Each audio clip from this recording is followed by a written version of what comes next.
हाँ वीआईपी सीमा जी मूवमेंट की आप। तैयारी, वीआईपी हाँ मूवमेंट की तैयारी है वहां पर। तो उम्मीद है कि हमारे हीरो जाएंगे उनको बचाने के लिए लास्ट मोमेंट पे, और उनके बचाए बगैर वो बचेंगे ही नहीं। और जहाँ पर दशरथ मांझी की जरूरत थी वहां ओगर मशीन चला दी, इतने दिनों तक इन्होंने बिल विल बना लिया, आपने सही कहा। तो अब जब क्योंकि वीआईपी मूवमेंट के लिए तैयार की जा रही है, जहाँ पर जमीन और बराबर की जा रही है कारपेटिंग, तो अब लग रहा है कि शायद सच में रिलीफ आने वाली है सामने। तो जी। आपने कहा था कि अगर कुछ रिसेंट है तो बता दीजिए, मैंने कहा आपसे बता दूं दर्शकों को। मैं शिवा जी इसी कंटिन्यूएशन में मैं एक चीज पूछ लूं आपसे। हर व्यक्ति के हर व्यक्ति के ऊपर, मेरे घर में जो गांव में रहते हैं लोग, उनके पास भी हर एक के पास कुछ स्टोरीज होती हैं जिसपे वो पूरा जीवन निकाल देता है। कई लोगों के पास दो होती हैं, कई लोगों के पास 200 होती हैं, होती जरूर है। मैं जरा ये समझना चाह रहा हूं कि इनकी कौन सी ऐसी स्टोरी है, मैं मतलब ऑनेस्टली स्पीकिंग, जी। जो झूठ पे ना टिकी हो। इनकी किताब छोड़ दीजिए, इनका झूठ छोड़ दीजिए, जहां पे वेयर ही कैन, जब अकेले बैठते होंगे तो he can look forward and से कि देखिए ये किया था। मनमोहन सिंह का वो जो न्यूक्लियर डील थी, वो बाकी सब एक तरफ है और मनमोहन सिंह हरदम उसको, it is very close to his heart. और शायद देश उस तरह से नहीं देख पाता है, मनमोहन सिंह ने देखा था कि वो न्यूक्लियर डील देश के लिए जरूरी थी। मैं शिवा जी एक चीज पूछूंगा इसलिए कि वो एक इंपॉर्टेंट डिसीजन था। अ, 370 को जिस ढंग से हटाया गया शिवा जी, मुझे लगता है कि आपने अपने एक अंग के साथ, आपने और खास करके वो शायद वो चेहरा था, उसके साथ ऐसी सर्जरी की है कि वो अब कैसे वापस जुड़ेगा ये आपको आता ही नहीं है। You are not able to stitch it back. आपने सर्जरी तो कर दी, लेकिन कश्मीर की जो हालत है, मैं इस 370 इसलिए क्योंकि ये सब ठीक होने में 2-4 साल की बात नहीं है। आपने 25-25, 50-50 साल का एजेंडा बना दिया है एफिशिएंट गवर्नमेंट को आके इनको ठीक करने के लिए। शिवाजी मैं 370 पे जरा आपसे समझना जी, मैं 370 से पहले आपने कहा कि एक आपके लिए जो एक लम्हा है या जो एक बात है जिसके लिए आप चाहेंगे कि वो उनको एक उनकी सच में सताइश हो।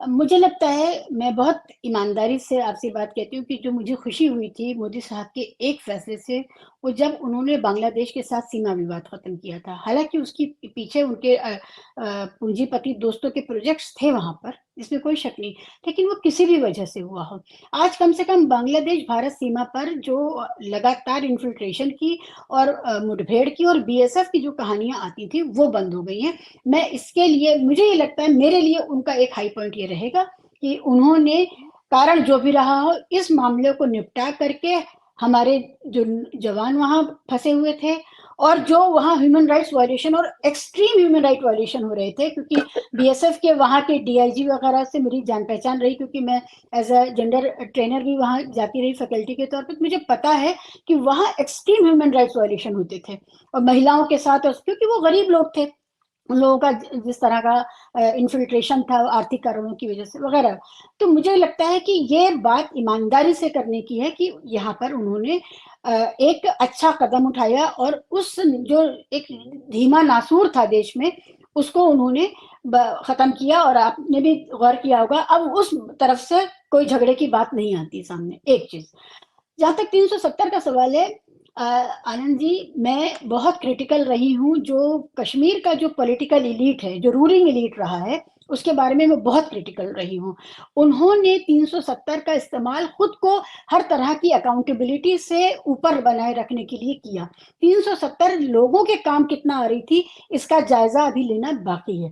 मगर 370 हटानी थी, या 370 के बारे में जो भी फैसला करना था, उसके लिए कश्मीर के अवाम को इस तरह से उनको घोटने की जरूरत नहीं थी, जिस तरह से उनका गला घोटा गया, जिस तरह से एक साल से वो लोग बिना किसी इंटरनेट के, बिना किसी कम्युनिकेशन के बाहर नहीं निकल रहे थे, और जिस तरह उनको बंद किया गया था, उनका लॉकडाउन जो हुआ था, उन सब की जरूरत नहीं थी। वो एक बहुत बड़ा ह्यूमन राइट वायलेशन है। तो 370 के बाद अभी तक पॉलिटिकल प्रोसेस जो नहीं शुरू हो पाया, उसकी एक वजह यह है कि वहां पर बिल्कुल गैगिंग है पॉलिटिकल वॉइसेस की। बिल्कुल कोई, अब आज वो चुनाव अगर भारत सरकार घोषित कर दे, तो और उसके लिए कन्वेंसिंग करने के लिए जो लोग जाएंगे, वो शायद खामोश रह करके इशारों में बात करेंगे, वो बोल नहीं पाएंगे। अब कश्मीर में कोई अपना व्यू नहीं देता है। कश्मीर में खासकर श्रीनगर में स्मार्ट सिटी के ऊपर जो लोगों को परेशानी हुई और जो उससे कुछ खास निकला नहीं, लेकिन कोई व्यू नहीं देता और अविश्वास की स्थिति, सब खामोश हैं क्योंकि उनके पास अब पॉलिटिकल रिप्रेजेंटेटिव्स नहीं है कि जिनसे जाकर के वो अपनी बात कहते कि भाई हमारी बात सुन लीजिए। अब वो नहीं बचे। तो जब पॉलिटिकल रिप्रेजेंटेटिव नहीं तो आप किससे कहें? जो वर्दी में साउथ इंडिया का जवान खड़ा हुआ है उससे कहीं जाकर के, उसके पास तो कोई हल है नहीं। 370 को हमें इससे बेहतर तरीके से करना चाहिए था और इस मामले में उन्होंने पॉलिटिकल क्लास का जो किया सो किया, उससे मुझे ज्यादा हमदर्दी नहीं, लेकिन जो कश्मीरी अवाम के साथ हुआ वो है। तीसरी बात, स्मार्ट सिटी का जो चोचला है ये पूरे भारत में उतना ही नाकाम है जितना श्रीनगर में नाकाम है। तो मैं आज की तारीख में ये अपील करूंगी अपनी सरकार से कि भाई इस स्मार्ट सिटी के चक्कर में जो कुछ हो रहा है उसके ऊपर दोबारा रिव्यू करिए और देखिए कि क्या जरूरी और क्या गैर जरूरी काम आप कर रहे हैं। बहुत सारी चीजें ऐसी बनाई जा रही है, सुंदरीकरण इस तरह का हो रहा है जिसने वहां पर परेशानियां पैदा। श्रीनगर में पहली बार पानी जमाव का मसला पैदा हुआ और लाल चौक पर बाढ़ आई। तो ये सारी चीजें जो वहां का फॉल्टी कंस्ट्रक्शन वर्क है कि हर चीज को बस सजा दो, हर चीज पर पत्थर बिछा दो, तो उसकी वजह से, क्योंकि मैं अभी ही आई हूँ और सब आंखों देखा सब कुछ, इसलिए मैं आपको बता पा रही हूँ कि वहां ये सब हुआ है। तो ये दूसरी रोजगार की समस्या बहुत बड़ी है। जो सीजन होता है उसमें लोग कमाते हैं, उसमें क्योंकि सैलानी जा रहे हैं, लेकिन जो सीजन नहीं है और जो ट्रेंड युवा है वहां के, जो व्हाइट कॉलर जॉब की तैयारी कर चुके हैं, उनके पास कहीं जॉब नहीं। वो कश्मीर से बाहर भी उनको जॉब नहीं है, कश्मीर के अंदर भी जॉब नहीं है, और उसकी वजह से और अदरवाइज भी वहां के लोग ये कहते हैं कि कुछ इसमें प्रशासन की मिली भगत है। वहां ड्रग्स का मीनेस बहुत बढ़ गया है। ड्रग्स का इतनी बड़ी, जो पंजाब का हाल है वो अब अगला कश्मीर का हाल हो जाएगा। इस हद तक वहां ड्रग्स की मीनेस है और उसको एक जिसे हम कहते हैं टेसिट सपोर्ट है प्रशासन की तरफ से कि वो उसके लिए बहुत ज्यादा मुस्तैद नहीं है कि हमें ये रोकना है। अब ऐसे हालत में ऐसे युवा जो कि एडिक्ट हो, उससे तो कोई भी कुछ भी करा सकता है। वो जो एक इसका जो आप जानते हैं जो जो इसका फल निकलता है, जो जिस तरह का समाज बनता है वो कितना इनसिक्योर समाज होता है और उसमें कितना क्राइम के लिए कितनी गुंजाइश होती। तो मेरे ओवरऑल ऑब्जर्वेशन यही है। लेकिन 370 हटना या ना हटना अलग बात है, जिस तरह से किया मुझे उस पर बहुत बड़ा एतराज है। इतनी बेइज्जती, इतनी तजलील आवाम की नहीं करनी चाहिए थी। आप पॉलिटिकल क्लास से कैसे निपटते हैं वो बात की बात है। जी, आप अनम्यूट कर लें। शिवा जी, मैं अपनी बात अपने जिस ढंग से मैं देख रहा हूँ वो सिर्फ 370 की बात नहीं है। डाउन साइजिंग कश्मीर, आप एक किसी व्यक्ति की उसकी हैसियत को कम करें, वो 370 हटा देते, सब कुछ कर देते, कश्मीर को कश्मीर रहने देते, उसके उसका लोकतंत्र वापस कर देते, उसका इलेक्शन करा देते, तो शायद चीजें इतनी नहीं बिगड़ती। जो फिर जो आप इसमें जम्मू वालों को और लद्दाख वालों को शामिल करिए। फिर आप सिर्फ कश्मीर की जी बात नहीं, क्योंकि जी जम्मू और लद्दाख वाले ज्यादा परेशान हैं और सबसे ज्यादा जम्मू वाले परेशान हुए। आप जम्मू वालों को से पूछिए उनका क्या हाल हुआ। और उनके यहाँ तो जमीनें बिकने लगी ना, उनके यहाँ तो ये तथाकथित विकास आ गया है। वहां तो अभी सिर्फ अंबानी का श्रीनगर में अंबानी का प्रोजेक्ट एक पहुंचा है और उसमें भी उन्होंने कहा है एमआर को साथ में, शायद अरामको को या एमआर को साथ लाए हैं, एक सऊदी कंपनी कि एक मुसलमान पार्टनर को लेकर के आए हैं कि हम मिल करके साथ में करेंगे तो शायद कुछ पैसिफाई हो जाए। लेकिन जम्मू में जो हो रहा है वो तो आप जम्मू वालों से पूछो वो कितने परेशान हैं। और उनके यहाँ जो जो फिलिस्तीन में कभी हुआ था कि बाहर के लोग आकर के महंगे दामों पर जमीनें खरीद रहे थे और फिलिस्तीनी उजड़ गए, वो हाल जम्मू में हो रहा है। कश्मीर नहीं, लद्दाख नहीं, बट जम्मू। इस पर आप बात जरूर करें। जी नहीं नहीं, मैं माफ कीजिएगा, जब मैं आम भाषा में हम लोग जो कश्मीर बोलते हैं तो जम्मू कश्मीर लद्दाख तीनों को मतलब आदत पड़ गई है कश्मीर का मतलब जम्मू कश्मीर लद्दाख की।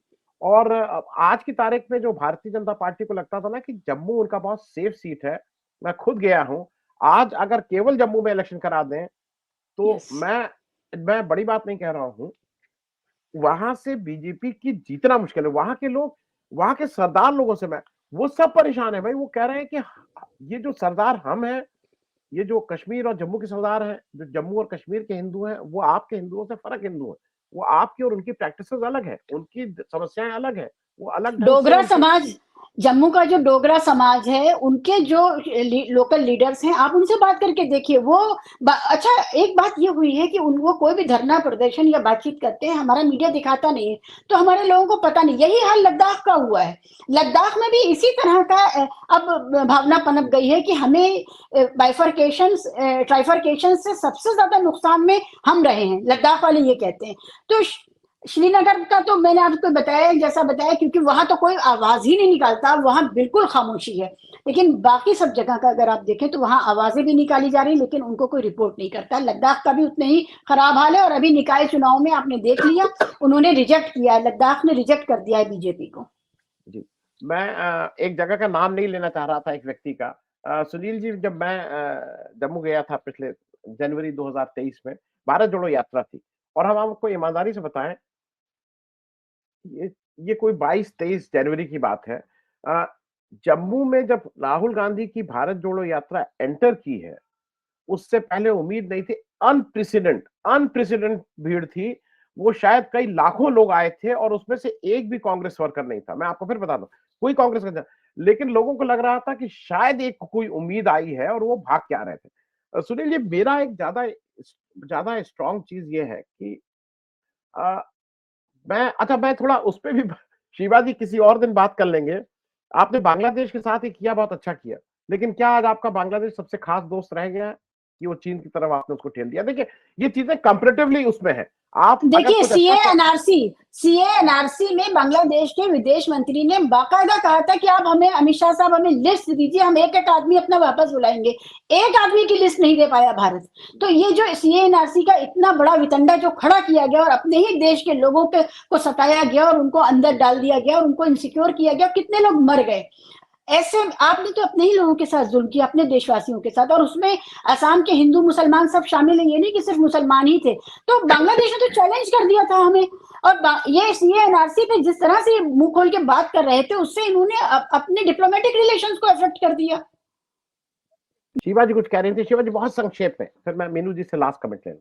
एक बहुत बड़ी उपलब्धि जो मोदी साहब ने अपने लिए की, सिर्फ नितांत अपने लिए की, वो ये है कि इस देश के बहुसंख्यक को ये बता दिया है कि अगर मैं हूं तो तुम सुरक्षित हो। वरना देखो, हिंदू वर्सेस मुसलमान है, सिख वर्सेस मुसलमान है, ईसाई वर्सेस मुसलमान है, जाट वर्सेस हिंदू है, और हर चीज में उन्होंने ऐसा वर्सेस पैदा कर दिया, कुकई मैतेई कर दिया। तो हिंदुओं को ये बताना जरूरी है कि देखो, तुम खतरे में हो, तुम अगर हम नहीं होंगे तो तुम्हारा क्या होगा। ये बुनियादी उपलब्धि है स्टॉकहोम सिंड्रोम का, जहां से पनपता है, ये वहां से है कि हिंदू जो को हर एक से अब खतरा हो गया, किसान से, जवान से, नौजवान से, शिक्षा मित्रों से, हर एक से हिंदू का खतरा हो गया है। तो अब हिंदू अपने आप को तभी सुरक्षित महसूस करेगा जब तक मोदी साहब और शाह साहब बने रहेंगे। और ये बात आपको जाट आंदोलन, जो जाट वर्सेस हिंदू हुआ, और जो मैतेई और कुकी हुआ, अब वहां से इसको समझिए कि मुसलमान को तो छोड़िए, ये बाकी इन्होंने क्या किया है कि इस देश में हिंदुओं को जाट से भी खतरा हो गया है। ये एक बिल्कुल नया आविष्कार है। जी।